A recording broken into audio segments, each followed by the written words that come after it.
Good afternoon. Welcome to another episode of Oklahoma Health News powered by OU Medicine. My name is Jennifer Schultz and I'm the Senior Vice President of Marketing and Communications here. I'm very happy to introduce to you today Dr. Ian Dunn, who is our Chair of Neurosurgery here at OU Medicine. Dr. Dunn, we're so happy to have you on today's episode. Thanks for coming. Jennifer, thank you very much. It's great to be here. So you are a neurosurgeon, and surgery never stops and healthcare never closes. And so I really wanted to spend some time talking to you today about what life has been like for you in the OR and for your team in the OR the last couple of months and what people can maybe expect moving forward. And so I want to maybe first start out with neurosurgery and the urgent emergent neurosurgery versus the elective. A lot of times people go, what's the difference between the two, and why did you suspend electives temporarily, and what allows you to have them now? Tell me a little bit about that. That's a great question. First, I want to acknowledge the OU campus, the hospitals, OU physicians, the College of Medicine, OU HSC at large. They've helped put in place policies that have allowed us to continue care through this episode.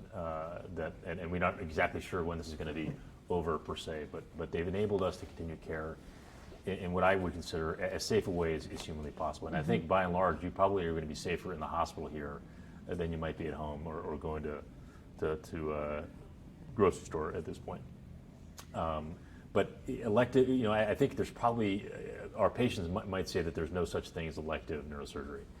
So I think what we've tried to do with the advice and counsel of the hospital is put these into time bins a little bit. So if we think that a disease process or a symptom is going to worsen or accelerate and not be managed or controlled in a roughly 6 to 8 week time period, we really think that patient should have surgery and should be addressed.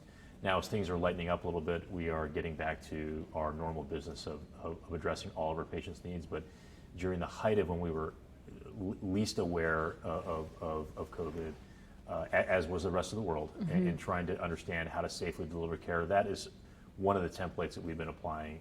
So we agree there's no such thing as elective neurosurgery, but different operations have to happen in different time frames. So as you mentioned, we have emergencies that they have to happen no matter what. We have things we have things such as cancerous brain tumors, for instance. That's an example of that can't wait. That has to happen. And there are some of the things that we manage where pain is the primary symptom. And if a patient can manage that without surgery for longer than 6 to 8 weeks, that's something we might wait. We may have waited on for a little bit longer. But if not, pain is debilitating, and pain is life-altering. So we agree. There's no such thing as elective neurosurgery, but I would acknowledge how safe it has been to do what we do. And really, we've been doing it this whole time.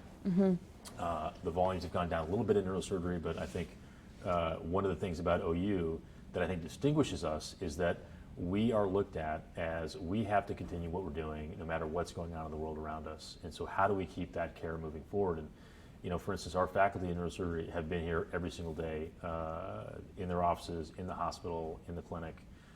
Now, that's changed a little bit in that a lot of our visits now have been conducted through telemedicine, which is a phenomenal platform that the hospital and OU physicians have stood up for us to enable us to reach patients in ways that we've never done before. So even though our patients may have been safer at home, we've still been able to deliver care for them. So I feel like we've really been working and trying to deliver care in this uncertain time to our patients.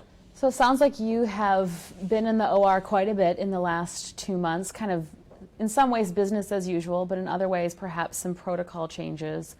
What are some of the biggest changes that a patient would maybe notice if they were coming in for a surgery now? I think the one that still is in place really is the fact that we've limited through the social distancing mandates the number of people who can visit a patient in the hospital. That has been, I don't know if I fully understood the effect it would have on our patients initially, but that's caused quite a bit of concern among our patients, and we have that a loved one or family member can't visit in the hospital. And so we have tried to soften that blow as much as we can. So our nurses in the operating room are phenomenal about, during surgery, updating families through a contact number during the operation.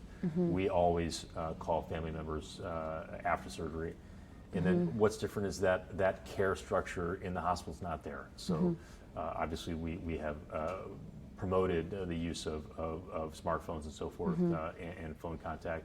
And our care teams try to contact family members perhaps more than we would have usually, because usually they're there. Right. So I think that's a large protocol change that is still in effect. I think for the safety of patients and care teams, the biggest one in the operating room probably has been just the meticulous attention to personal protective equipment. So protocol changes during when a breathing tube goes in. And we know now, and actually a lot of this came out during the early phase of this pandemic in other parts of the world who were struck before us. We know that there's a tremendous capacity of this virus to be spread through obviously the air digestive tract. So any procedure that might have involved getting close to a patient's airway or mouth, or a procedure where we may do it through the nose or through bones of the skull that connect to the airway, there is particular attention paid to how to protect patients and teams during those procedures. So some of those are still in effect. And I think what OU has been really, really good at now is setting up preoperative protocols that require testing, not only if you're an outpatient, but now if you're an inpatient, and we require that information in order to push forward with surgery. We have applied the same distancing and masking protocols that people would be using perhaps outside the hospital. We have adopted inside the hospital. And again, we have really been guided and led very well by our College of Medicine, OU physicians, and hospital partners in dealing with us. So you mentioned the visitation policy, and I know that this is something that is in effect with really hospitals across Oklahoma around a limitation on visitation policy. And from what I understand, a lot of that is around trying to eliminate community spread and ensuring that we don't have community spread occurring within our own campus. That can really be challenging for families at times. What are some maybe tips or things that words of encouragement you would give them during this time from your perspective as the surgeon around the visitation policy and maybe not being able to be with your loved one right away? What are the things that you would maybe encourage them around? I think we've all understood how, we knew it was important before. I've had surgery, I've been a patient, family members have been patients. We all know how important that, we know the nurses are important, we know the physicians are important, we know the allied staff members are important. But we also know that in addition to those care teams, the family is also a critical part of that care team. So you basically remove that element of recovering in the hospital. So I think we have tried to overcome that as much as we can through virtual means, and also reassuring our patients and families, look, there's no safer place for your loved one to be right now. You have the full attention of all of us here, and through observing all of our PPE policies and hospital-wide mandates, they're going to get great care, and we commit to that. So maybe just segueing a little bit into the topic of neurosurgery, tell me a little bit about what first attracted you to neurosurgery as a physician. What attracted me to neurosurgery? So, it's a really simple story, actually. Generally, when you go to medical school, so my dad was in the military, and he would always say, in the Air Force, you're either you gravitate to being a pilot or not. And that's one of the first sort of decision nodes that's made. And I think for medical students, you gravitate to a surgical or procedural field or a non-surgical, non-procedural field for all types of reasons. Lifestyles or interest, or work with your hands and so forth.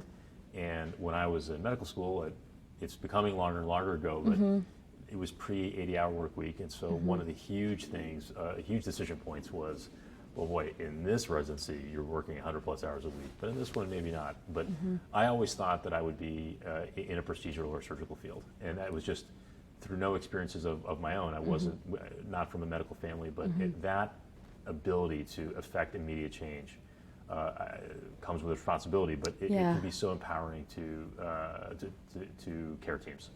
And so I was in that direction already. And we had one anatomy class in the end of first year, which involved the brain, and that was it. And so the complexity, the intricacy, I think the size of the problems that we tackle, and as we talked about, there's the fact that there's really no elective procedure in neurosurgery. And in my practice, which involves, and then I got very interested in the microsurgical anatomy and how to get to these places with advanced techniques. And I sought out some of the great surgeons of the world. in my training to, and it's just remarkable what one individual can do in neurosurgery. And so I mainly do brain disorders, not as much spine, and none of those are really optional. So all of my patients really need something, and they all need something from us. So, but way back in the very beginning, it was just the beauty of the anatomy. Yeah, that's very interesting. So you mentioned a little bit about seeking out some of the best surgeons in the world in your training, and really wanting to learn about being at the forefront of the specialty. Tell me a little bit about what's new in neurosurgery these days. Boy, what's new in neurosurgery? That we could have this going all day long. So I would say what's new is also old. So part of my lineage in neurosurgery is the hospital that I trained in was the hospital where American neurosurgery was invented in the early 20th century. Which hospital is that? Brigham Women's Hospital. Okay. It was called the Peter Bent Brigham at the time, and Harvey Cushing was there. And we still talk about Harvey Cushing. Now I think we're the most progressive surgical field out there, but we also still continue to talk about this one individual. He has diseases named after him. He has textbooks and monographs that are as relevant today as they were, almost 100 years ago. And so the focus on surgery is still really important. And the second big shift and generational move in neurosurgery was bringing in a microscope and bringing in light. Those things, how to do that under the microscope, is still incredibly important, and that's what I spent a year away from my standard training doing. So the focus on that's still really important. But aside from that, there are incredible revolutions going on in neurosurgery. I'd say some that come to mind are we have a greater understanding of what drives and constitutes a brain tumor than we ever have before. So the way we describe brain tumors now, 10 years ago it was, just based on the appearance under the microscope that a pathologist would describe to us. And now it's a laundry list of alphabet soup of which genes are altered, which are amplified, which are deleted, which are mutated. And those networks of genetic alterations now define whole pathologies in neurosurgery. And that changes every 6 months to every year. So that is an incredible change in neurosurgery. We can attack disorders of the blood vessels of the brain and spinal cord. Conventionally, we still do this, but that requires open surgery. But now, like our colleagues in cardiac surgery and cardiology, we can access a lot of that pathology through small incisions through the wrist or through blood vessels in the groin, and snake small catheters up to angiographically defined and advanced imaging defined points, and deploy a wide arsenal of weapons that you can't see from outside the body. They're all being deployed inside the brain, inside the spinal cord. And that technology, a new technique, a new weapon and stent or coil or something of that nature is on the market every few months. So that is changing rapidly. And so if you did a fellowship 5 years ago, the training never stops. You have to keep very, very current with these technologies. How to modulate movement in the body is changing rapidly. We've hired a tremendous faculty member here at OU. I'll highlight him, Dr. Andrew Connor, who went out to seek advanced training on the West Coast. And so patients who have movement disorders, so Parkinson's disease or tremor, they're moving even though they don't want to. We can, through small incisions, through MRI-defined points, deploy a small catheter to stimulate parts of the brain to modulate or control that movement. And research is helping us understand, can we modulate behavior now? How much I eat? Yeah. Can I eat less if Dr. Connor deployed a device?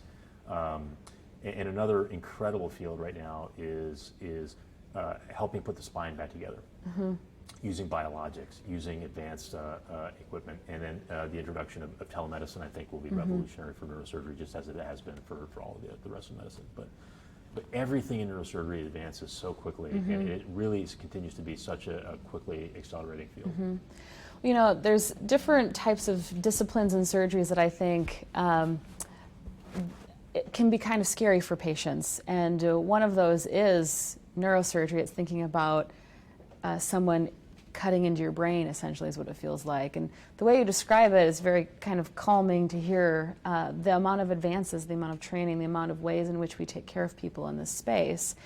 You have seen a number of patients over the years and success stories.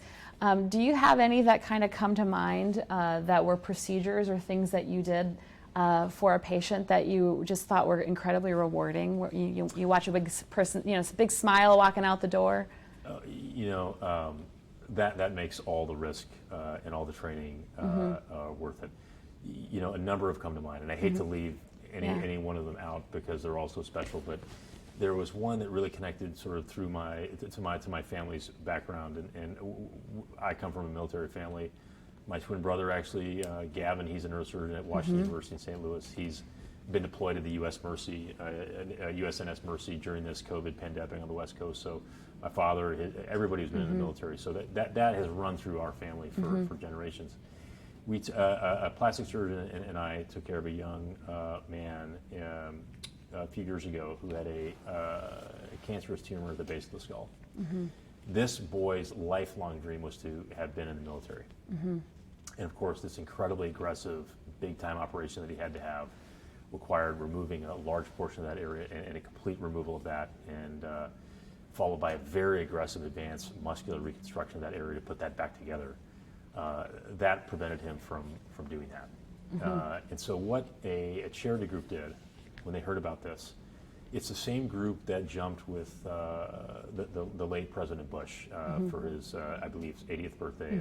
And they're themselves, they're generally retired, some active duty, incredibly high level military operators. So I think 82nd Airborne and things of that nature, some of the special forces. So they arranged for this young man and his significant other and his family to come down just outside of Fort Bragg, where the Army Special Warfare Center is based, once he was recovered. And they arranged a charity tandem a jump for him. Very cool. So they brought me down, they brought our plastic surgeon down, our teams down, and we were all able to do that together. And that was just a phenomenal kind of closure for us to a high-risk operation. So there's a lot of new treatments and new technologies in neurosurgery. You've been talking about a lot of them and some of the ways in which you innovate.